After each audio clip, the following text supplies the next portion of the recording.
Vous avez donc beaucoup appris de cette expérience? Absolument, on a beaucoup appris, énormément. La Skin, qui fait partie de notre groupe, El Badr, est une entreprise qui a aujourd'hui 90 ans d'âge.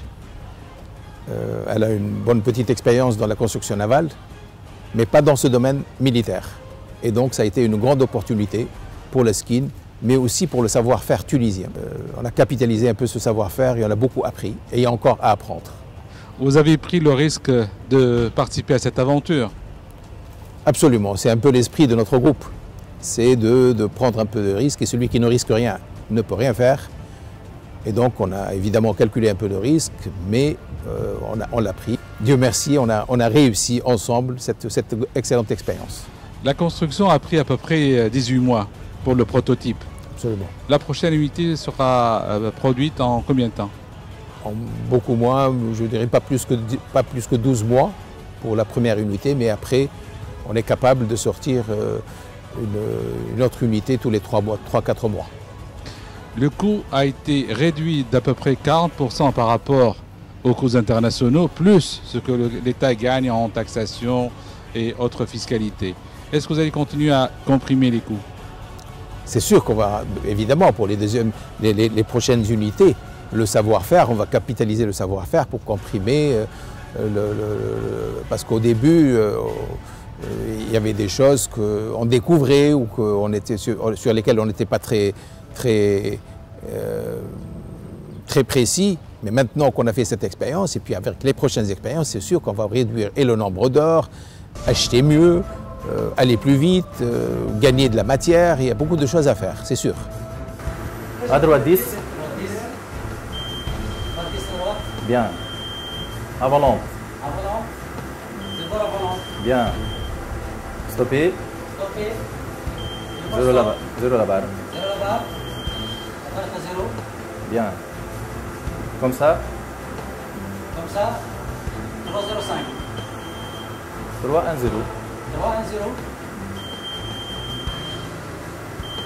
En route 3-1-0. Bien. Bon, je vous dis, comme notre marine nationale est très sollicitée, nous avons une flotte qui commence à vieillir. Donc il y avait deux solutions. La première, c'est d'acheter de l'étranger. C'est pas facile vu les conjonctures actuelles, vu que les prix sont très élevés. Ensuite, il y a le service après-vente qui coûte très cher. Donc, comme toute marine nationale, partout dans le monde, c'est toujours les premiers éléments précurseurs pour la construction navale dans le pays. On a jugé que d'entamer cette expérience pour la construction en partenariat avec la Skin et d'entamer notre premier patrouilleur. Et c'était le seul moyen pour pouvoir intégrer le sens le savoir-faire des officiers de la Marine nationale, de gagner les projets de fin d'études des officiers de l'Académie navale et d'essayer de trouver de produire un navire qui serait la composante de toute le fruit de tous ces travaux. C'est-à-dire les élèves de l'Académie navale font les études de fin de projet. La conception par des officiers spécialisés de la Marine nationale qui sont formés à l'étranger, qui ont des spécialités non existantes dans la vie civile. Et comme je cite l'exemple de l'architecte naval, de l'électronique navale et pas mal d'autres spécialités. Et ensuite, on va jouer sur le prix de revient. Donc, un produit local, fabriqué, conçu en Tunisie, sûrement il va coûter beaucoup moins cher qu'un produit importé. 100% tunisien? Oui, 100% tunisien. Je l'explique. La conception, les études techniques, l'intégration, c'est 100% tunisien. Mais je dis que partout dans le monde, les chantiers de construction navale achètent les moteurs de propulsion, achètent les hydrojets, achètent les différents équipements, mais l'intégration, c'est 100% tunisien. Vous voyez ici le console de navigation électronique qui a remplacé les cartes papier. Également, on trouve le radar d'approche. C'est un radar triple ici. Ici, on trouve les moyens de navigation, à savoir la commande des machines. D'ici, on commande les deux moteurs qu'on a à bord. Également, on a un pilote automatique dont on sert pour manœuvrer le navire automatiquement. On a également les consoles de l'hydrojet. Ici, on a un radar, radar à distance, qui est aussi sophistiqué. Ici, on a les caméras de surveillance qui sont installées à bord. Donc, de cette place, on a accès à tous les locaux, à savoir les chambres, la salle machine, l'extérieur également. Aussi, dans ce patrouilleur, il y a une conception purement tunisienne de la passerelle et des systèmes de communication, des systèmes de navigation qui sont conçus à 100% et réalisés par la Marine nationale. Tous les instruments de commandement sont à 100% tunisiens? Bien sûr, ça a été conçu et réalisé par la Marine nationale, par les capacités de nos ingénieurs et de nos techniciens dédiés dans le domaine de l'électronique navale et de la communication navale. C'est la première fois que des architectes de la construction navale soient mis à contribution. Oui, c'est la première fois dans un projet réel et ils ont mis tout leur savoir-faire dans cette construction. Donc ils ont exploité à 100% leur capacité. Il y a des officiers qui ont fait des masters en architecture navale à l'étranger. Donc ils ont un savoir-faire très avancé et ils ont toujours été incapacitants de pratiquer leur spécialité. Avec ce projet, ils ont pu mettre en œuvre leur savoir-faire dans l'étude technique et dans la réalisation de ce patrouilleur. Les moteurs sont Rolls-Royce, mais toute l'ingénierie de conception, de commandement, d'instruments sont d'origine tunisienne. Bien sûr, cette conception, c'est-à-dire c'est comme dans la construction automobile ou bien dans la construction aéronautique, les équipements sont achetés de l'étranger. Comme tous les chantiers navals aussi, à l'étranger, ça achète. Il y a des firmes spécialisées dans la fabrication de moteurs, il y a des firmes qui sont spécialisées dans la fabrication des waterjets, mais la difficulté, c'est l'intégration et le choix des équipements pour pouvoir réaliser un navire complet comme vous le voyez derrière moi. Comment se fera la propulsion? La propulsion, c'est une propulsion très moderne. Avant, les navires sont propulsés par des lignes d'arbres avec des hélices. Maintenant, ce patrouilleur n'a pas d'hélice. Il y a des pompes à haute pression d'eau, sont les hydrojets, comme dans l'aviation, les avions à réacteurs.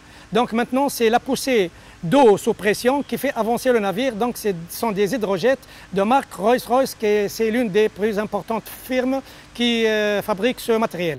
C'est un 26 mètres, à peu près 80 tonnes, d'une vitesse de près de 25 000 marins, voilà. Nœuds, et avec un équipage d'une douzaine de personnes.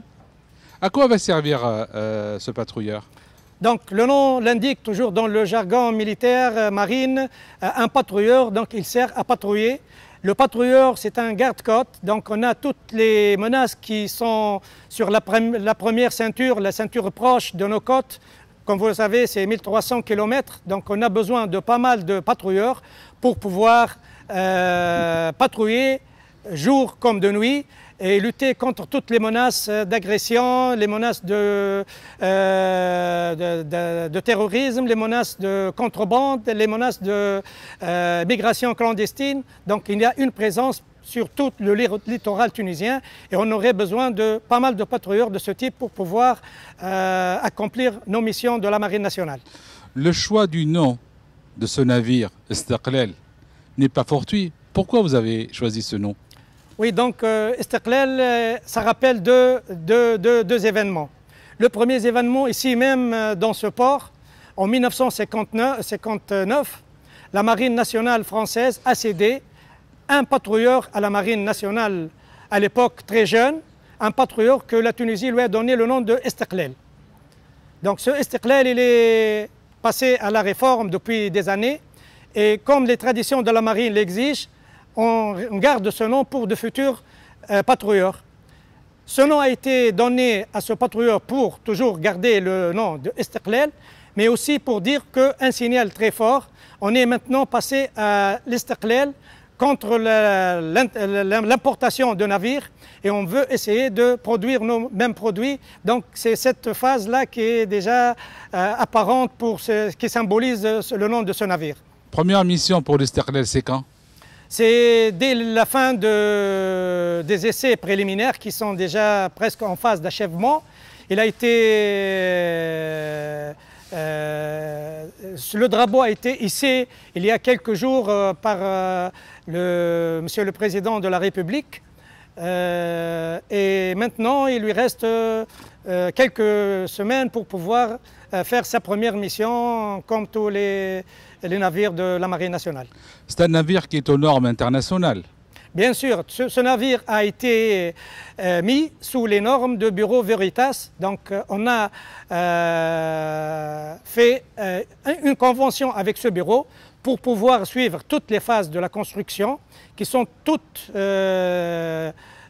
conformes aux normes du Bureau Veritas. Donc ce navire, lorsqu'il sera vendu même à l'étranger, il sera aux normes compétitives de différents chantiers étrangers.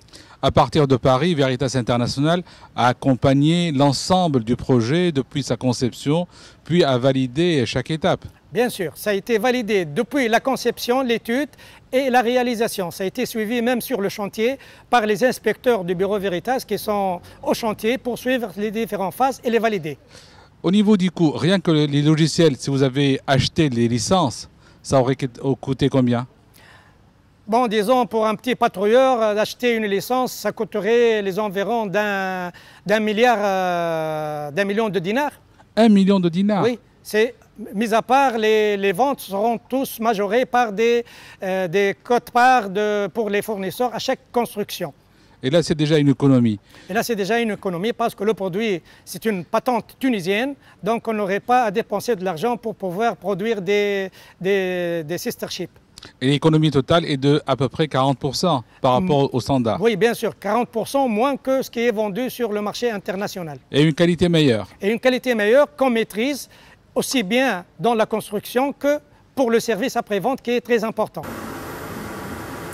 The sailing boat in the following position: 36 degrees for 48 minutes north, 010 degrees 18 minutes east. This is Tunisian warship calling all channel 16 de Reed Nover.